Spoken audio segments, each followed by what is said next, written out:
Saudi আরব। মধ্যপ্রাচ্যের এই মুসলিম দেশটি ফের আলোচনায় উঠে এসেছে। বিশ্বের দুই পরাশক্তি যুক্তরাষ্ট্র রাশিয়া এক টেবিলে বসতে যাচ্ছে, যার ভেন্যু হিসেবে নির্বাচন করা হয়েছে সৌদি আরবকে। কিন্তু কেন এতে রাজি হলো দেশ দুটি, এ নিয়ে আগ্রহের কমতি নেই। 2022 সালের 24শে ফেব্রুয়ারি রাশিয়া ইউক্রেনে সামরিক অভিযান শুরু করে। এই যুদ্ধের ফলে হাজার হাজার মানুষ নিহত হয়, লক্ষাধিক মানুষ বাস্তুচ্যুত হয়েছে এবং বিশ্বজুড়ে খাদ্য ও জ্বালানি সংকট তৈরি হয়েছে। পশ্চিমা বিশ্ব রাশিয়ার উপর নিষেধাজ্ঞা আরোপ করলেও যুদ্ধ এখনও থামেনি। 20 জানুয়ারি দায়িত্ব গ্রহণের পর থেকেই ট্রাম্প ইউক্রেন যুদ্ধ দ্রুত শেষ করার প্রতিশ্রুতি দিয়ে আসছেন, কিন্তু এখন পর্যন্ত সেই বৈঠকের দিনক্ষণ ঠিক হয়নি।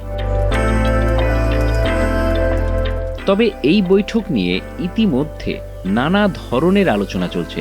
তবে সবকিছু ছাপিয়ে আলোচনায় সৌদি আরব। কূটনৈতিক বিশ্লেষকরা বলছেন, সৌদি আরব এমন একটি দেশ যা দীর্ঘদিন ধরে আন্তর্জাতিক কূটনীতিতে নিরপেক্ষ অবস্থান বজায় রেখেছে, এমনকি রাশিয়া এবং ইউক্রেন উভয়ের সঙ্গেই সুসম্পর্ক বজায় রেখেছে। 2022 সালের অক্টোবরে সৌদি ক্রাউন প্রিন্স মোহাম্মদ বিন সালমানের নেতৃত্বে এক কূটনৈতিক প্রচেষ্টা চালিয়ে রাশিয়ার কারাগারে বন্দী 10 জন যুদ্ধবন্দী মুক্ত করা হয়।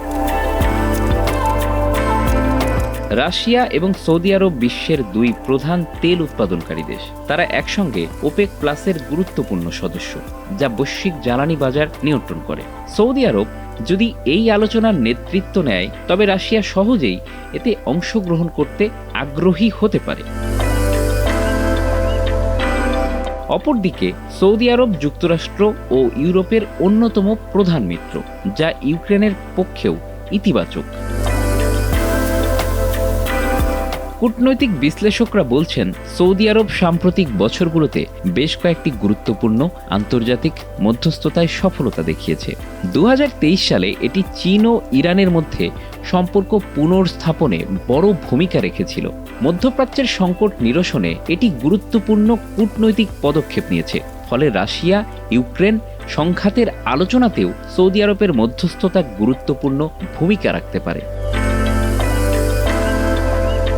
এছাড়াও আলোচনার জন্য এমন একটি স্থানের প্রয়োজন যেখানে উভয় পক্ষ নিজেকে নিরাপদ মনে করে এবং রাজনৈতিকভাবে নিরপেক্ষ পরিবেশে আলোচনার সুযোগ পায়। সৌদি আরব একটি স্থিতিশীল রাষ্ট্র, যেখানে কোনো পক্ষের প্রভাব নেই, যা রাশিয়া এবং ইউক্রেন উভয় পক্ষের জন্য গ্রহণযোগ্য হতে পারে।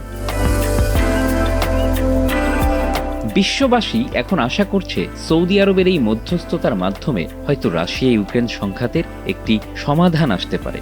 যদিও এই আলোচনা সম্পূর্ণ যুদ্ধ বন্ধ করতে পারবে কিনা তা এখনো নিশ্চিত নয়, তবে এটি একটি গুরুত্বপূর্ণ পদক্ষেপ হতে পারে। Bangla affairs news desk.